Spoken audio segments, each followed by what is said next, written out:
The Mummers in the Little Theater of the Air.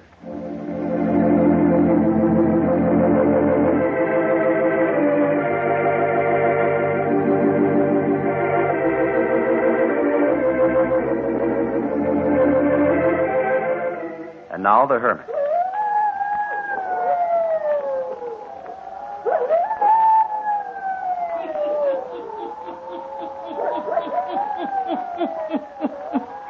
Ghost stories. Weird stories. And murders, too. The Hermit knows of them all. Turn out your lights. Turn them out. Have you heard the story? The House of Murder, eh? Then listen while the Hermit tells you the story.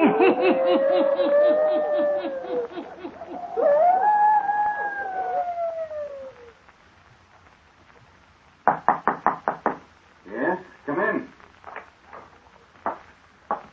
Mr. Burton, I'd like my wages, if you please. What's that? Yes, Mr. Burton. Well, Millie, you're dressed to go out. My breakfast hasn't been served. That's right, Mr. Burton. I'm leaving right now, and I'd like my wages, if you please. Oh, this is preposterous. Oh, it's something bad, all right. You can't go without giving me more notice than this. I'm sorry, but I can't stay. What's it all about? This house, Mr. Burton, it's this house. It's truly haunted. Nonsense. It's just because we've only been in the house for a few days. It's strange to you yet. You don't get over being strange. It gets worse every night. Oh, ridiculous. Well, you can say all you want to Mr. Burton, but I'm leaving. I'll work for you in the city. I've been faithful to you for a good many years, and I'll go right on being faithful if you'll move back to the city again. Millie, I can't run my life to suit those who work for me. I purchased this house in the country in order that I might have peace and quiet for my work. There's little peace here. Every night the sounds. And last night I...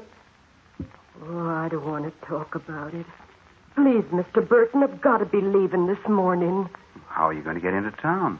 I took the liberty of calling one of the stores, and the owner's sending his son out with a car. All right, Millie. As soon as you give me my wages, I'll wait outside.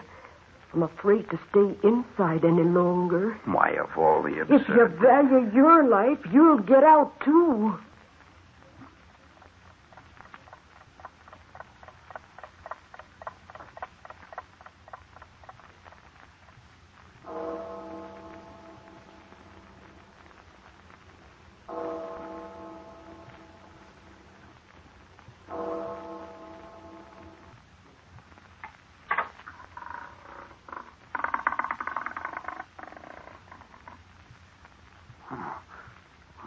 No wind to open that door. I must have left it unlatched. Feels just as if someone was in the room here with me. No, it's as if something brushed past me. I could swear I felt it touch my shoulder. Oh, ridiculous.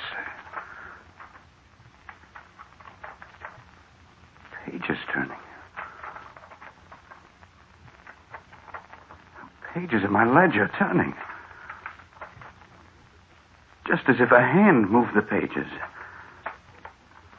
Wind couldn't cause it. There isn't any wind in here. Oh, I'm dreaming things. It's utter nonsense. Millie's got me all upset. Now, my test tubes. My experiment. The test tubes knocked to the floor. I'm not dreaming this. This is too real. I need Karmer. He'll solve this. Hello. I want to put in a long-distance call. I'd like to speak to Lyman Karmer in New Carden. Yes. Yes, you've got it right. Lyman Karmer in New Carden. The telephone number is...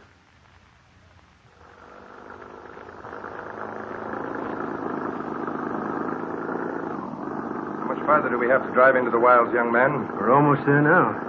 The life of me, I can't figure why Jim wants to hide himself away miles from civilization. Well, this new man ain't been out there but a few days. Few days too many, if you ask me. I drove out here yesterday. I picked up a woman who'd been working out there. I wanted to go back to the city. Not Millie. Seems like that was the name she gave. Well, what's up? I couldn't rightly tell you, mister. Just couldn't tell you. Jim seemed to be strangely urgent about something last night. Look, mister. You can see the lights of the house now. See, about 8-10 right away through the trees. Oh, yes. What sort of a place is it? Oh, it's quite a place, mister. Really something in its day. Old house, Yes, sir. I guess no one's lived in it for years. Old man Chimler knows it. He's lived in town as long as I can remember. Yeah, this is the drive leading up to the house. Lined with trees on both sides. House never gets no real daylight into it. Here we are, sir. I'll get your bag. Oh, never mind. I can take it. You young men? Oh, thank you, mister. It's more than it's worth. That's all right. Anything I can do for you, just call the general store and ask for Mark. Thanks. I'll do that.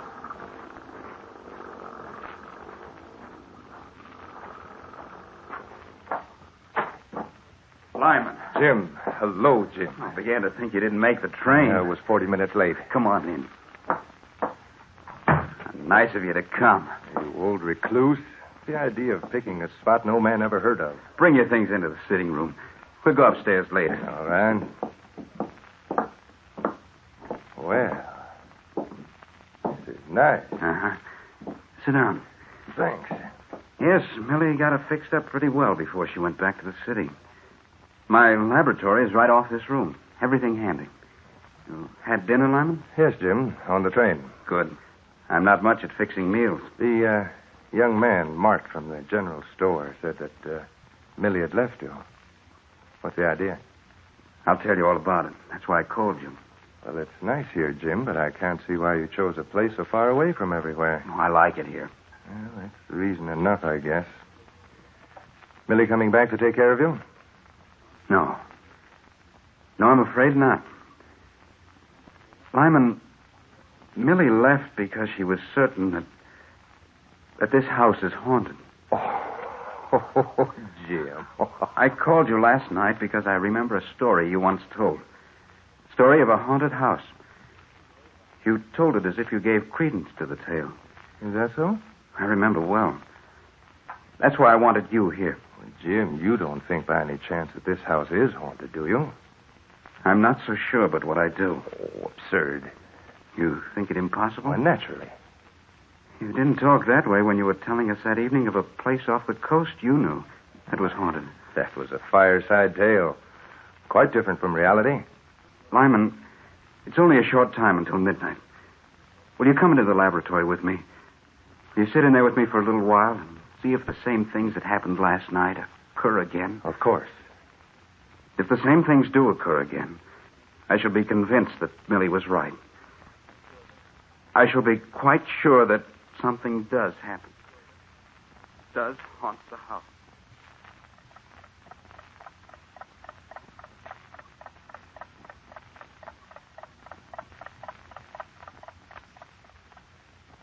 Nearly midnight, Jim. Did you check the door into the laboratory to see if it's closed tightly? I checked it. You're convinced it's securely fastened? Yes.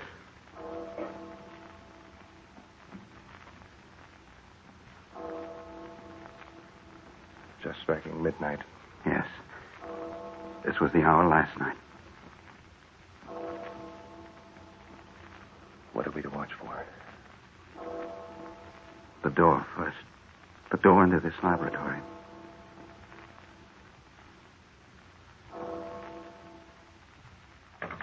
Listen. It sounded as if someone has his hand on the doorknob. Look. What? Wait, it's opening. Yes.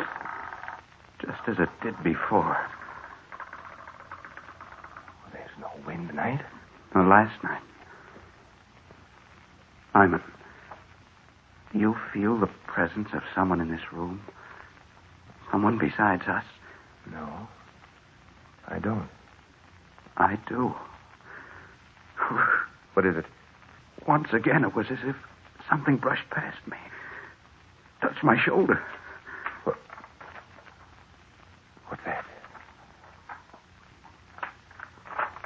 Look. Look over on the table. Watch my ledger.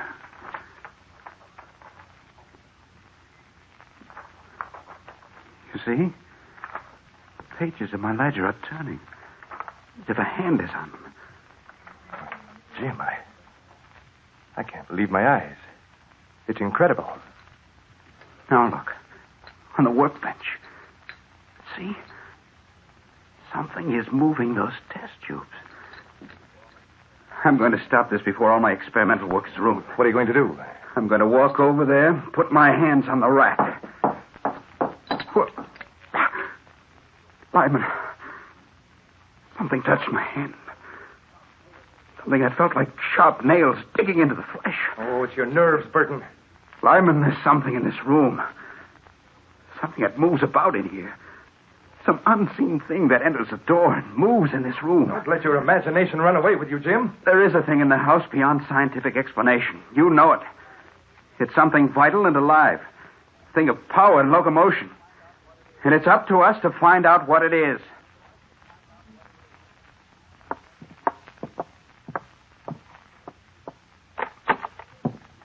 Well, we might as well look through this room. No use overlooking anything. Seems silly, doesn't it? We're not going to find anybody in these rooms. Didn't you say that Millie heard things upstairs? So she said. She complained the very first night we were here that someone entered her room. She didn't see anyone? No.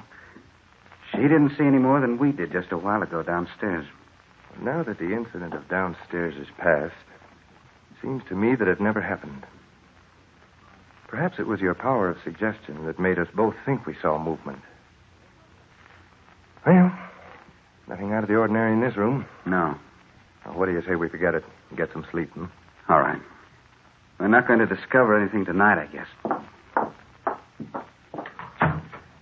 Did you talk to the man who sold you the house, Jim?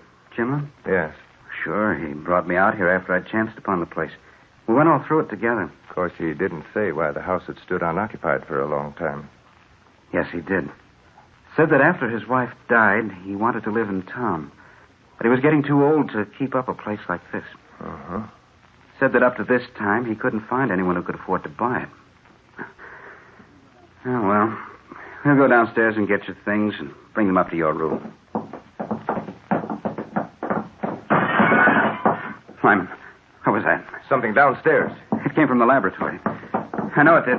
It's the only place where there's so much glass. Don't get upset, Jim. Great heavens, look. Well, of all things. Everything in the room's smashed. Equipment that's taken me months to build. Everything ruined. Jim, some human has been in here.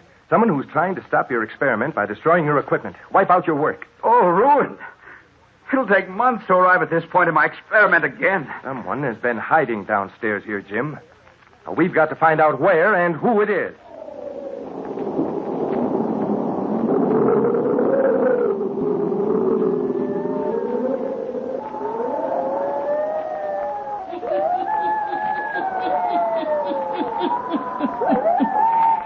Is it a human being who hides in the house, intent upon destroying all that Jim Burton creates in his laboratory? Or is it an unseen force, as Jim said earlier in the evening? An unseen force with power and locomotion that lives in the old house? Eh? The hermit will tell you before the night is done.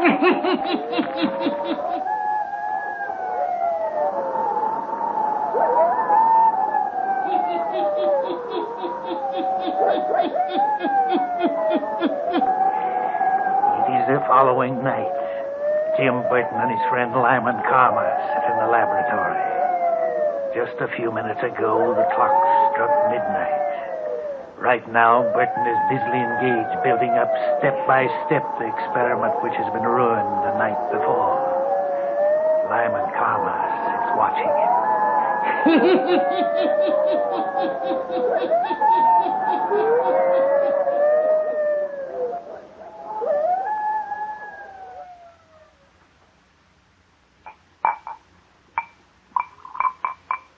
Jim, don't you think you ought to knock off for the night? You worked steadily all day. Oh, there's so much time lost that I have to make up, Lyman. Well, it certainly aren't going to have any visitor tonight. There's nothing left for them to destroy now. Tomorrow I'll go into town and inquire around. Think I should go to see old man Chimlin. Ask him to tell me something about the place. Well, maybe he can put us on the right track. Mm-hmm. I would have gone today, but I wanted to make sure. I wanted to see if we'd have the same experience of last night. You, going to work much longer? At least an hour. It's way past midnight. Guess I'll go upstairs. Okay. If you want anything, call me. All right, Lyman. Thanks a lot for staying over. It's a great help. Yes, if we can find out what it is or who it is that's causing this trouble. We'll find out. Good night. Good night.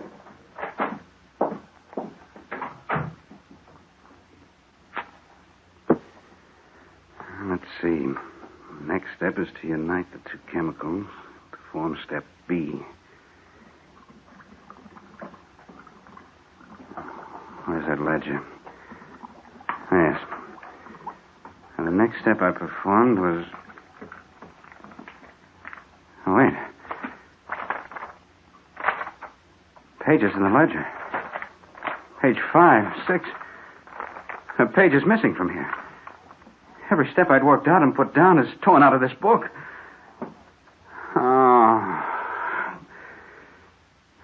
What is it? What is it that dogs my trail and won't let me do this work? Step by step, I'll have to work it all over again. What? Someone at the door again. Is that you, Lyman?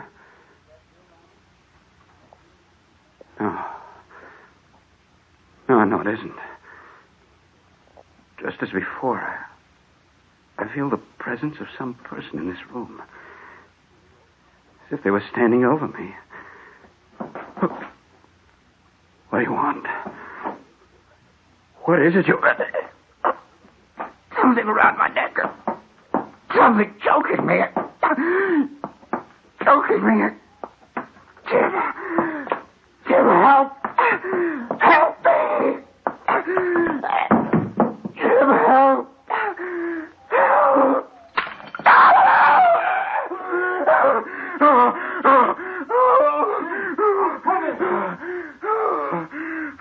What is it?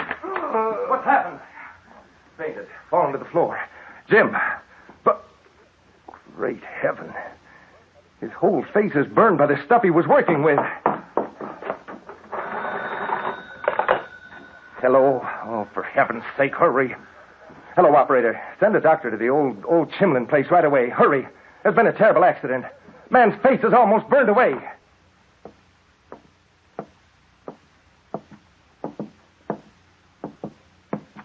Well, Doctor?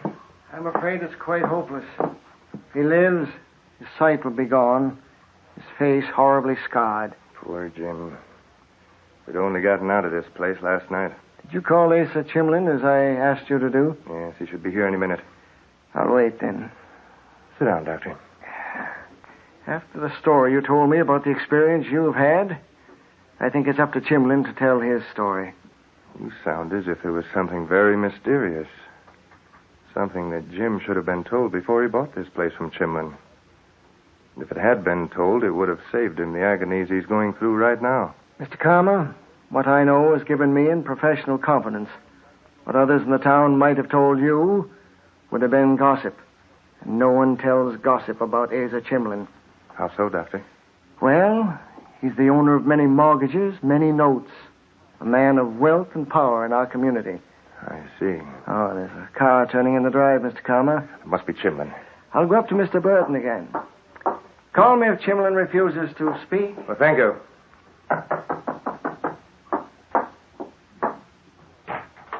Hello, sir. Well, hello, Mark. Where's Mr. Chimlin? Oh, he didn't come, sir. He called at our house and got me to drive out and bring you this note. Well, come in. Why, I reckon I better not, sir. Well, why not? I reckon I'd just as lief stay outside of this house, if you don't mind. Oh, come on in just a moment while I read this note. Nothing can harm you in the daytime. Well, all right. Just till you read the note. Come in here. Sit down while I read the note. Yes. Oh. Well. Mart, what made you say you'd rather not come inside this house? Oh, I can't say, sir. Really, I can't. Mr. Chimlin would get even with my dad if I said any more. You see, he about owns our store. I wouldn't tell Chimlin. Come now. Well, sir, you see, the Chimlins, their daughter, she wasn't quite right, and she died out here. And Mrs. Chimlin, she hanged herself. Folks have always been scared of this house because of that. I see. Why did Mrs. Chimlin hang herself? I don't rightly know. Well, perhaps the doctor can tell us. Hello, Mart. Hello, Doc. Chimlin didn't come. Sent this note saying he would refund Mr. Burton's money and take the house back again. Says nothing more. Mm-hmm. But Mart here has volunteered to tell me that there were 2 deaths in this old house. One, a hanging. That's right. Mrs. Chimlin. Yes. And the girl? Her case was hopeless. 18, she had a mind of a child of 4. They took her everywhere, but to no avail. Time after time, Mrs. Chimlin pleaded with me to put the girl to sleep, to end her misery. I couldn't do that. She hated me for it. Her hate grew until her mind was unsettled. One day, she took it upon herself to end the girl's life. Then, realizing what she'd done, she hanged herself in the room Mr. Burton has been using for his laboratory. If Mr. Chimlin knew we told us, Doc... Oh, that's all right, Mart. If there is any truth in the fact that an unseen force lives in this house, and you'll see how hard it is for me to believe that, then why did it seek vengeance on Mr. Burton? I have never believed in supernatural force any more than you. But remember, I've seen it at work in this house. And as for seeking vengeance on Jim... Doctor, he was working on an experiment to prolong life. A discovery which might have added untold years to the life of a human being. And this is something that the spirit of the woman who hanged herself did not want. That's why it destroyed the experiments. And that's why it destroyed Jim Burton. He died just before I came downstairs.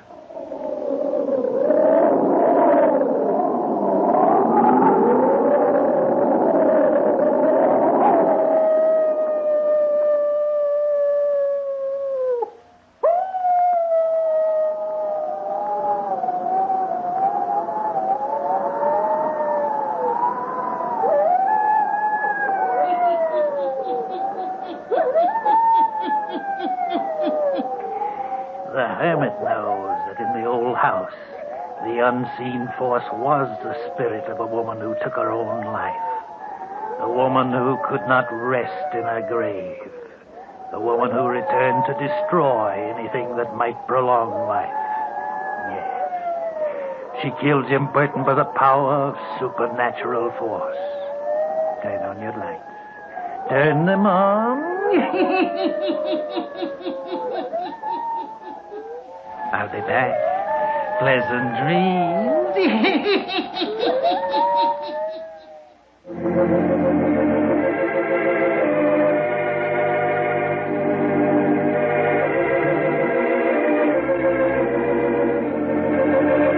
All characters, places, and occurrences mentioned in the Hermit's Cave are fictitious, and similarity to persons, places, or occurrences is purely accidental.